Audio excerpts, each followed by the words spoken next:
Amen. So mapagpalang umaga po. So pagpalang umaga po sa buhay ng bawat isa. Purihin ng Panginoon sa umagang ito at patuloy tayong binigyan ng pagkakataon muli makapag-aral ng kanyang salita. Amen. At ang ating morning devotion po ay magmumula po dito sa Simpong Taiwan sa pangungunan po ng ating Pastora Maripe. Amen. Sige po, tayo po ay mapuri sa Panginoon sa umagang ito. Hallelujah. Sama-sama po tayong sumampa muli. Simulan natin ang ating pag-aaral ng salita ng Diyos sa umagitan po ng ating mga papuri. Sige po, tayo po mag-alay ng mga pagsamba.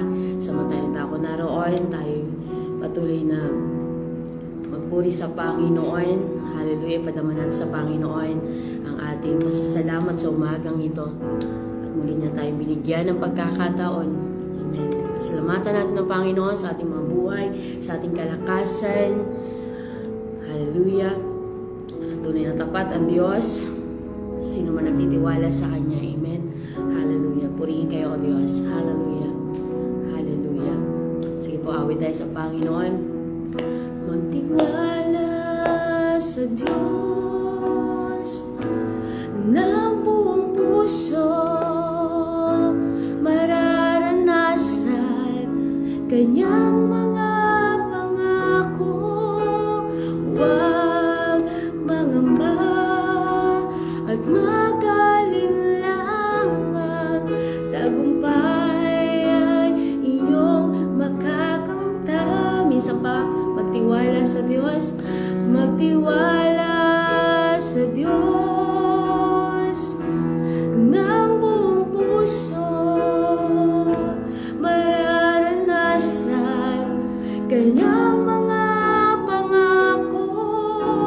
Huwag mangamba at mag-alinlangan, tagumpay ay iyong makakamtan. Ako'y sasamba, ako'y sasamba at magpupuri sa Diyos na dakila at hari. Itataas ang pangalan niya, ang Diyos na dakila. Tinig niya'y pakinggan, tinig niya'y pakinggan at panghawakan. Salita niya'y hindi bibigo. Huwag matakot saan mang digmaan, tiyak ang tagumpay ay inyong makakamtan. Ako'y sasamba, ako'y sasamba at magpupuri sa Diyos na dakila at hari. Itataas ang pangalan niya, ang Diyos na dakila. Ako'y sasamba, ako'y sasamba at magpupuri sa Diyos na dakila at hari. Itataas ang pangalan niya, ang Diyos na dakila. Sige po, patuloy tayo sumamba. Ako'y sasamba sa isang dakilang Diyos at magpupuri. Bigay natin ang pinakamainang nating papuri, pasasalamat. Hallelujah. Hari.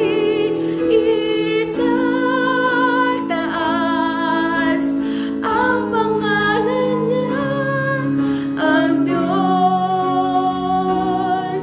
na dakila, ang Diyos na dakila.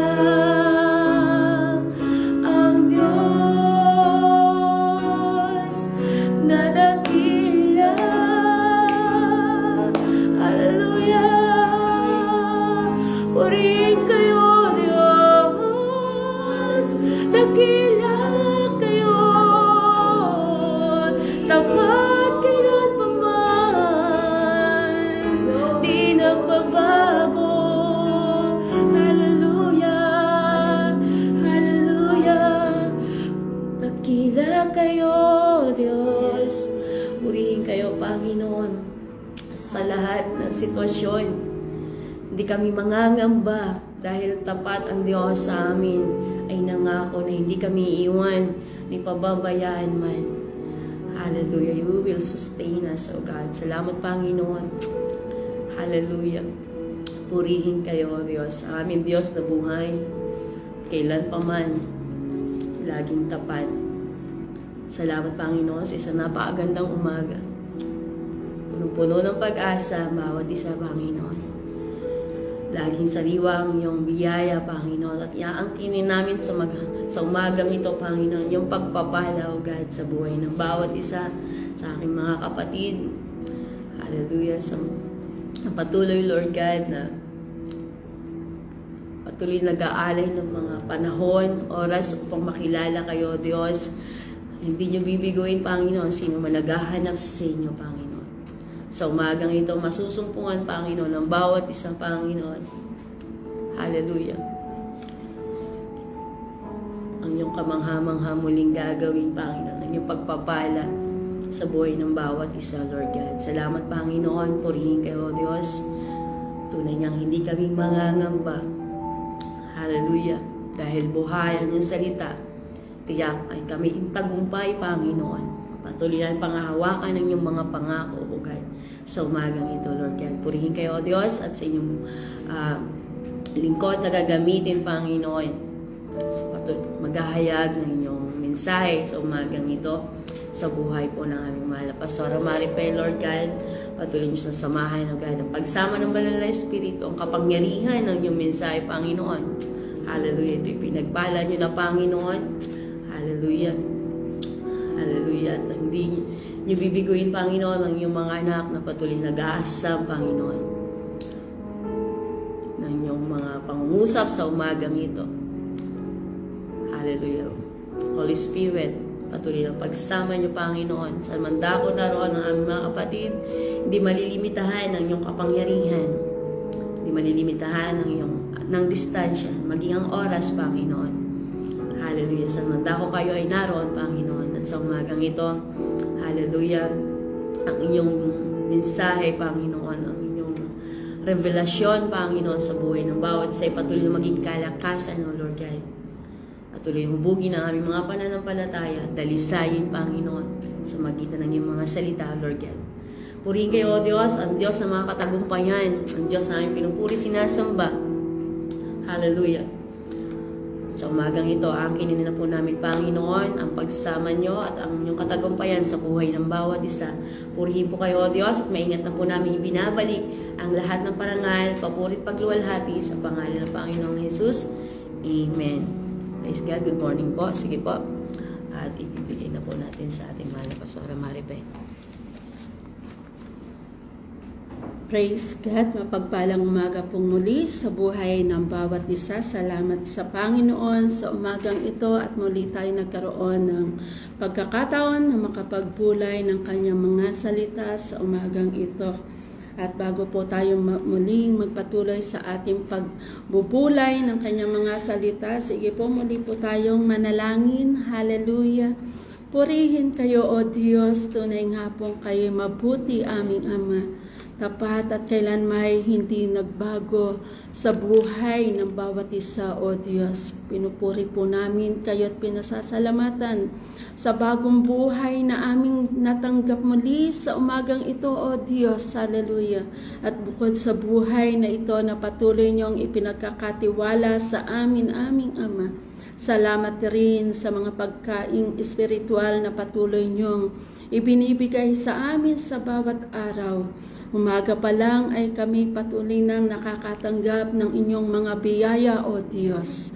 Hallelujah. Samahan niyo nga po kami tulungan sa umagang ito, Panginoon. Kayo po ang patuloy na manguna sa amin sa umagang ito. Salamat po sa inyo. Purihin po kayo sa pangalan ni Jesus. Amen. Hallelujah. Sige po, makipagbukas po kayo sa akin sa aklat ng 2 Chronicles o sa aklat ng Kronika talatang 7, versikulo 12 hanggang 14. 2 2 Chronicles chapter 2 verse 7, 12 to 14. At kung natagpuan na po ng bawat isa, basahin po natin ito. Sabi po rito, at isang gabing nagpakita sa kanya ang Panginoon at sinabi, narito ang panalangin mo at pinili ko ang templong ito na lugar para pag-alayan ng mga handog. Halimbawang hindi ko paulanin o kaya na may magpadala ako ng mga balang sa lupa na kakain ng mga tanim o magpadala ako ng salot sa aking mga mamamayan. At kung ang mga mamamayan ko na aking tinawag ay magpakumbaba, manalangin, tumulog sa akin at tumalikod sa ganawa nilang kasamaan, diringgin ko sila mula sa langit at patatawarin ang kanilang mga kasalanan at pagpapalain kong muli ang kanilang lupain. Purihin po ang Panginoon. Alam niyo po, ito ay madalas na nangyayari sa buhay ng bawat isa. Marami tayong kagulumihanan sa ating mga buhay. Dalas ay sa pagising pa lang natin sa umaga ay agad ang nasa sa isipan natin ay ang mga sitwasyon ng ating buhay. Nalilimutan na natin na sa pagmulat ng ating mga mata ay tayo ay magpasalamat sa Diyos. At agad ang ating napapagbulay-bulayan ay ang mga sitwasyon sa ating mga buhay. Subalit salamat sa Panginoon sa umagang ito. Tunay nga na kailanman siya hindi nagbago sa atin. Ang kanyang biyaya ay laan hindi lang yung sa mga bagay, kundi sa mga sitwasyon na kung anong ating kinakaharap sa bawat araw. Ang sabi nga dito ay may mga pagsubok talaga sa ating buhay na dumarating at ito ay normal na. Subalit salamat sa Panginoon kahit na kung minsan o madalas ay ang nangyayari, hindi pa natatapos yung isang problema, may kasunod na naman. Subalit salamat sa Panginoon na sabi ko nga po ang kanyang biyaya, ang kanyang katugunan ay kailan may hindi napatda sa ating buhay. Patuloy siyang tumutugon sa atin. Kaya't sa umagang ito, yung sa bawat biyaya ng Diyos na binibigay niya sa atin, pagbulayan natin yung tatlong bagay dito sa talatang ating nabasa. Na sa talatang ito'y ating matatagpuan, ito yung panahon na si Haring Solomon ay nanalangin dahil siya ay naghandog ng templo sa Panginoon. Subalit ang Diyos ay nagbigay ng provision doon sa mga bagay na maaring maganap o nagaganap noon hanggang ngayon. Ang sabi po dito sa verse 13, sa halimbawang hindi ko paulanin. No rain. Pag sinabi nating no rain, walang pagpapala. At kapag tayo ay wala ng pagpapalang natatanggap mula sa ating Diyos, talaga masasabi natin na ang buhay natin ay nasa sa krisis o nasa mahirap na sitwasyon. Ikalawang matatagpuan din natin is locust to devour the land. Pag sabi natin kapag sinabing locust, lahat ng daraanan ng locust is total destruction. Walang natitira at talagang wala talaga. At ang pangatlo ay nasabi dito ay plague sa Ingles. Kasi sabi po sa wikang Ingles, basahin po natin muna sa wikang Ingles. When I shut up the heavens so that there is no rain, or command locusts to devour the land, or send a plague among my people. If my people who are called by my name will humble themselves and pray and seek my face and turn from their wicked ways, then I will hear from heaven and I will forgive their sin and will heal their land. So ang pangatlo ay yung plague na nabanggit dito, meaning na yung kalamidad. Katulad sa atin ngayon, sunod-sunod yung nangyayari ng mga kalamidad, ang bagyo. Pagkakatapos ng isang bagyo, hindi pa umaalis, may naka-line up na uli na another one, may isa na naman. So kapag ka ang bagyo ang dumaraan, hindi po ba na devastated yung lugar? Talagang minsan pag-alis ng bagyo ay iniiwang salanta ang maraming bagay, hindi lang yung kalikasan, maging ang mga tahanan ay nawawasak ka rin. At ito po yung mga nangyayari noon, hindi lang ito nangyayari ngayon, kundi nangyayari din ito noon. At kapag din sinabi po natin na plague, ay nandun din yung, ibig sabihin rin po ay yung pestilence. Na kapag sinabi natin pestilence, ito po ay yung epidemic disease. Di po ba, Romanas din tayo na siyang halos ang buong mundo ay Romanas nito. Ang madami pa nga ay nangamatay. Ano po, hindi lang talaga Romanas ng kahirapan, kundi ang marami pa nga ay nangamatay. Totoong naapektuhan ang bawat isa. Subalit, dun sa ating naging pakiramdam na wala ng pag-asa, wala na mangyayari, napakahirap na sitwasyon. Ano po?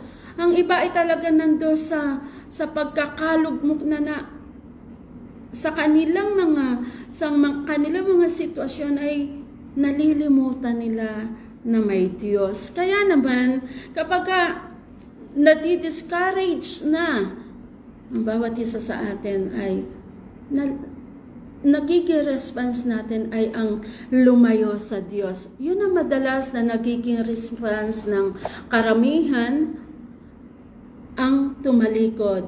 Pero ito po ay isang maling katugunan kapag tayo ay naroroon sa mahirap na sitwasyon ng ating buhay. Hindi po talaga tugon na kapag tayo ay dumaranas ng mga kahirapan sa ating buhay, ay ang tumalikod, ang lumayo sa Diyos. Lagi ko nga pong nasasabi, totoo ba na kapag tayo ay lumayo sa Diyos, ay talaga ba magkakaroon pa ng solusyon yung ating mga buhay? Magkakaroon pa ba ng solusyon yung sitwasyon na ating dinaranas? Magkakaroon pa ba ng katugunan yung kahirapan na iyong dinaranas? At yan yung maling response sa ating buhay. Kaya nga sa pagharap natin sa ating mga suliranin, sa kalagayan ng ating mga sitwasyon, may dalawang klase ng pagtugon. Ito ay yung right response at ito ay ang wrong response.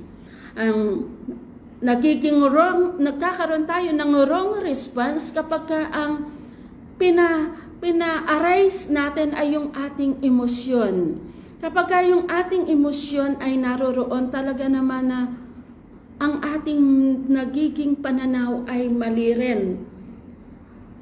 Una, kapag nandun na yung emosyon natin at nagkaroon na tayo ng negatibong pananaw sa sitwasyon, nagkakaroon tayo ng galit sa Diyos.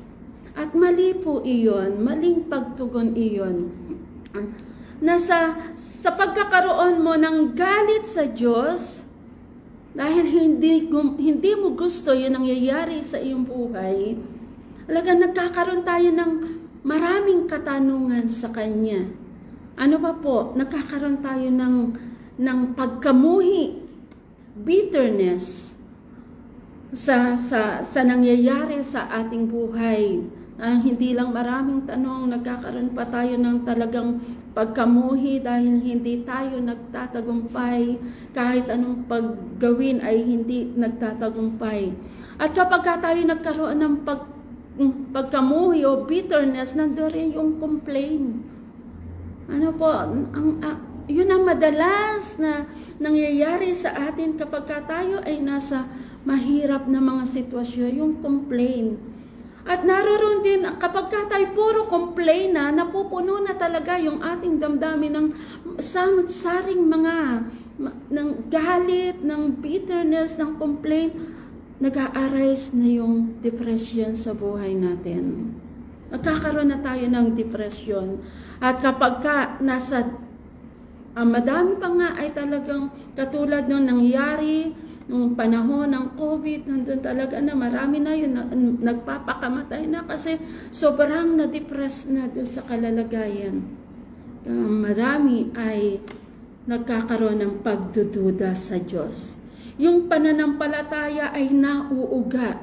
Kapag nauuga na yung pananampalataya, ay talagang naroroon yung pagdududa natin sa kayang gawin ng Diyos.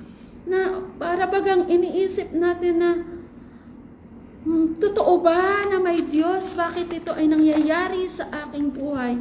At yan po yung maling pagtugon natin sa mga sitwasyon sa ating buhay. At alam nyo, kapag po mali na yung nagiging tugon natin sa mga sitwasyon na sa ating buhay, meron po itong risk na maaari mangyari din sa ating buhay. Ano ba yung mga risk kapag mali yung ating response sa mga sitwasyon na meron tayo? Sabi po dito, we will miss the blessing of God. Totoo po iyon. Dahil, bakit mamimiss natin? Dahil nga, nagkakaroon na tayo ng galit, napupuno na tayo ng mga complaint sa ating buhay. Naisip na natin ay lumayo. Hindi sa pagdaranas natin ng mga mahihirap na sitwasyon ay yung pagsusumiksik sa Lord. Kaya pagka tayo ay mas pinili na natin ang lumayo sa Diyos, namimiss natin po yung blessing na pwedeng itugon ng Diyos sa atin. Ano pa? We will miss the lesson God wants us to learn. Sa bawat sitwasyon po ng ating buhay, ay may magandang katuruan ang Diyos. Sa bawat nangyayari sa buhay natin, pinahihintulot ito ng Panginoon na ating maranasan dahil may magandang purpose siya sa atin. Subalit kung mali ang ating itutugon sa bawat sitwasyon na ito, paano po natin makikita? Paano na tayo matututo? Paano natin makukuha yung nais iparating sa atin ang Diyos? Paano natin malalaman yung nais ituro ng Diyos sa atin? At pangatlo, we will miss the opportunity to glorify God. Hindi natin mapapasalamatan ang Diyos, hindi natin mapapapurihan ang Diyos dahil nga tayo ay nagalit na, puro complain na lang, yun laman ng ating mga bibig. Puro pagdududa na lang yun nangyayari sa atin. Kaya namimiss tuloy natin na sa kabila na sa maraming sitwasyon na ito ng ating buhay, hindi na natin napapaluguran, napapapurihan ang Diyos. Dahil nga tayo ay may mga duda na, may pagdududa, may galit, may bitterness sa ating puso. Subalit tingnan natin, ano ba ang mangyayari sa akin kung ako'y patuloy? Ano ba yung mangyayari sa atin kung tayo patuloy na magtitiwala sa Diyos? Patuloy tayong lalapit sa Diyos. Ano ba yung gagawin ng Panginoon? Sabi nga, kung tayo magkakaroon ng pananaw, positibong pananaw sa mga sitwasyon na ito, kahit na tayo dumaranas ng mahihirap na sitwasyon, bagay minsan na hindi natin maintindihan, yung karamdaman na naipahintulot sa ating mga buhay, maaring ito ay isang wake-up call sa atin ng Panginoon. Ano po, kung minsan kasi ay talagang nalilihis tayo ng landas, kaya ang nangyayari po, tinatapik tayo ng Panginoon. Ano po, ang Panginoon ay talagang nagpapahintulot na mga sitwasyon sa ating buhay, hindi para tayo ay palugmukin o para tayo ay papanghinain o para tayo ay magkaroon ng galit sa Kanya, kundi para tayo ay paalalahanan. Dahil kilala tayo ng Diyos.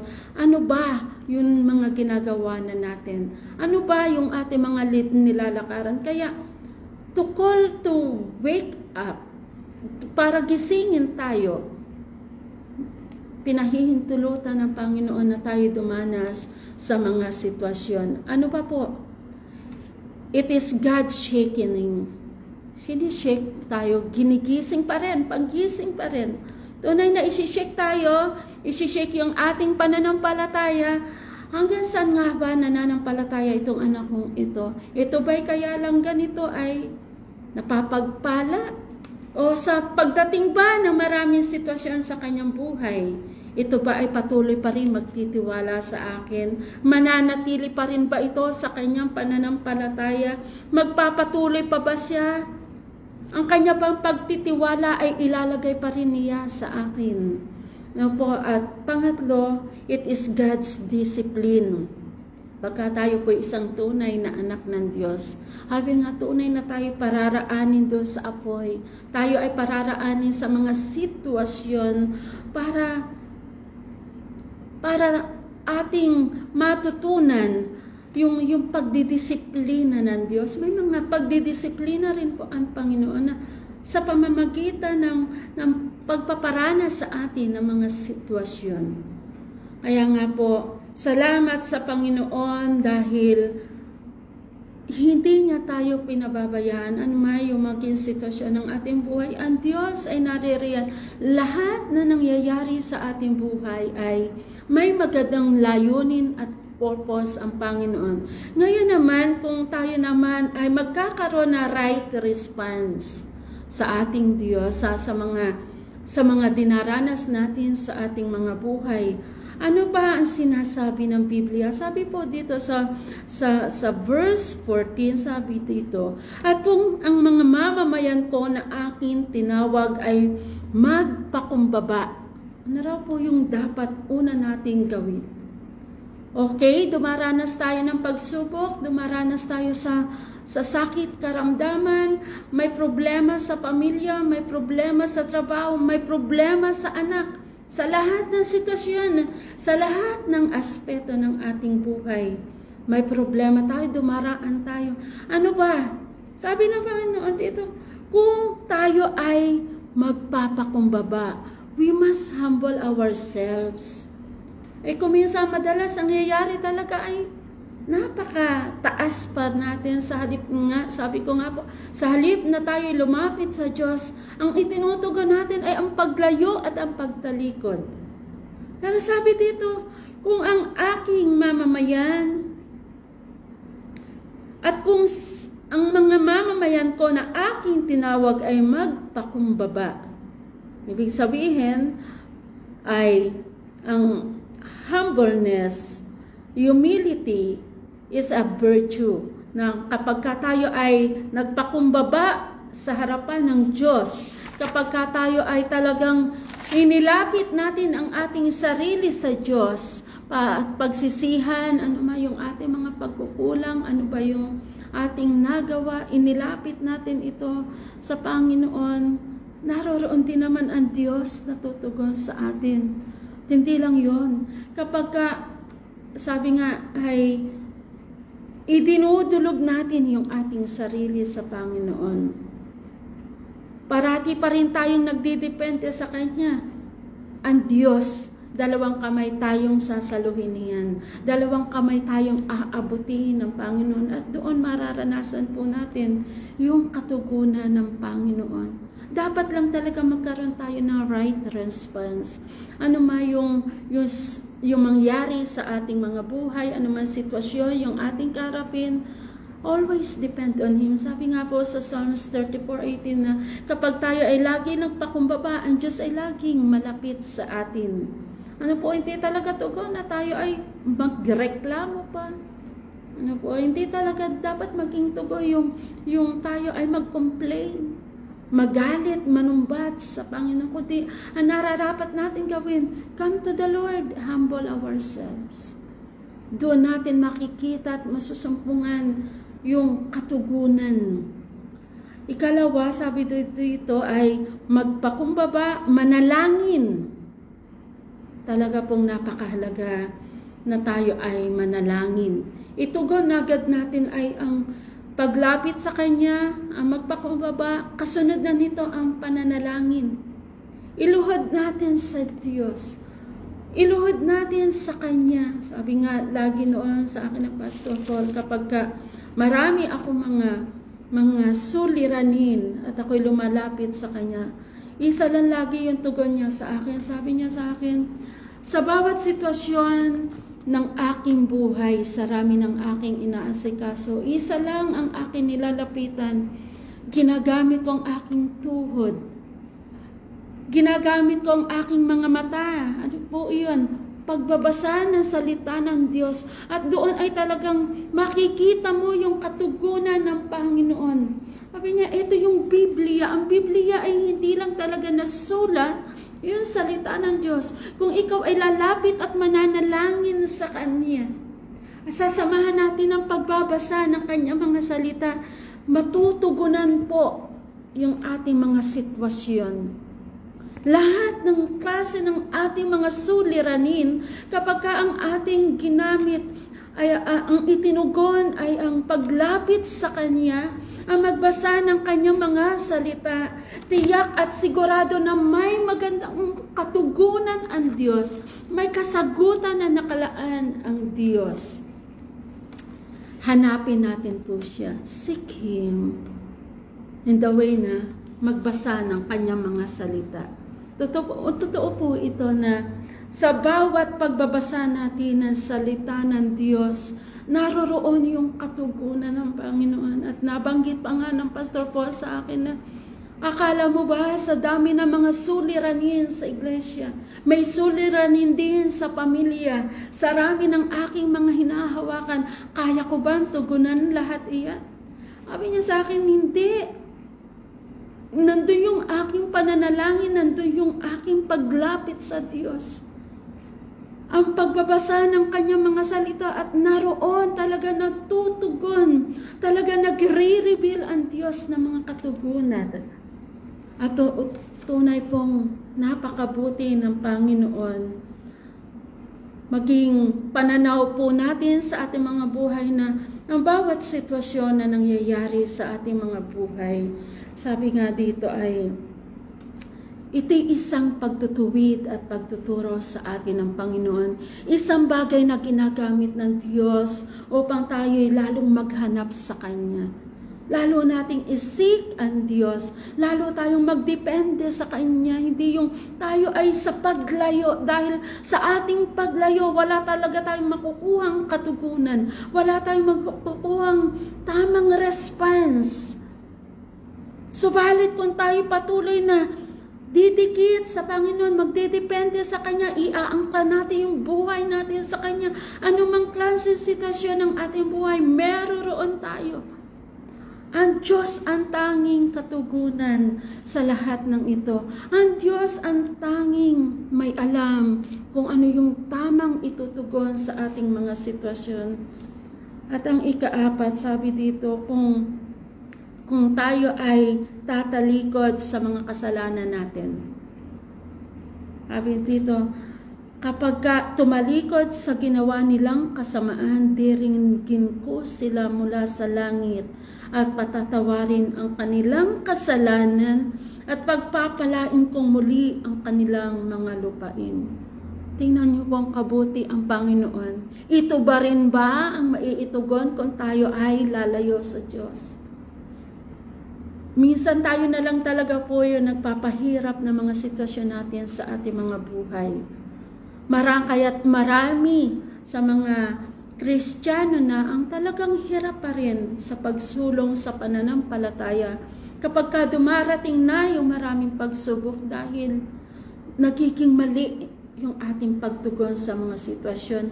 May itinuturo ang Panginoon sa atin na magpakumbaba ka lang sa akin, manalangin ka lang, patuloy mo lang akong hanapin, magsisi ka sa iyong mga kasalanan, diringgin kita. Yun po ang sabi ng Panginoon, diringgin kita at akin kitang pagpapalain. Hindi lang diringgin, patatawarin pa tayo sa ating mga kakulangan, sa ating mga kasalanan. At pagkatapos pa nito, may pagpapala talaga na darating sa atin.